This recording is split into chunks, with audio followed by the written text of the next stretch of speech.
understand that if you've got non-native plants, particularly like I've got some eryngiums and some ice plants, some sedums, and the slugs absolutely eat them to bits. But what I do is to put copper tape on the pots. Well, you clear the vegetation around the pot, otherwise they'll just climb past the copper tape. But what the copper tape does, it creates a small tiny electrical charge when they pass over it, and they don't like it. And I've seen them touch it and retract, touch it and retract. They really don't like crossing it, and it seems to work.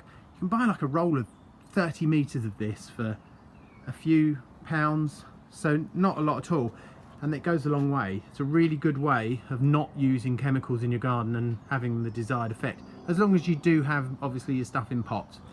Anyway, so before I take you to the area where I'm going to set up the stumpery,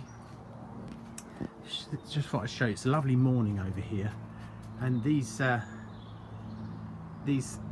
log habitats are doing really well, as is the water feeder.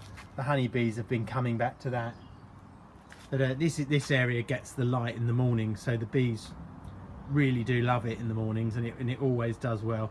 Like this time of year, it is red mason bees mostly, so it's really lovely little area that it's turning into. If I back off a bit, people have asked me for a tour of my garden. I will do one. That this little area, it's a little micro pond down there which you may have seen.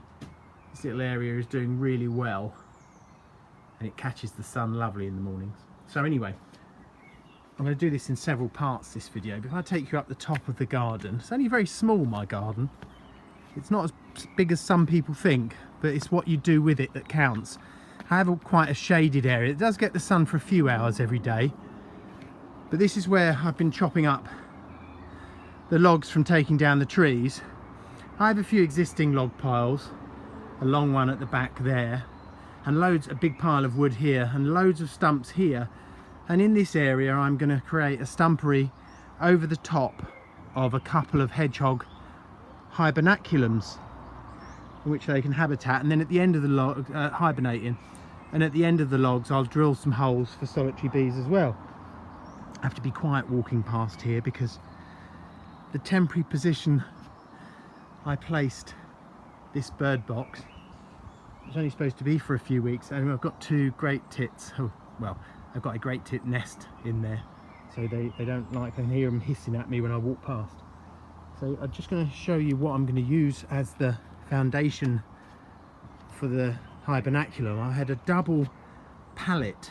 Pallets are awesome for insect habitats. You can really take them apart and put them back together, and this is what I've done. I've sawn them both in half, and I'm going to make a double level habitat which is going to form the hibernaculum as well. So that's the plan. I'll catch up with you in a moment when this part is complete.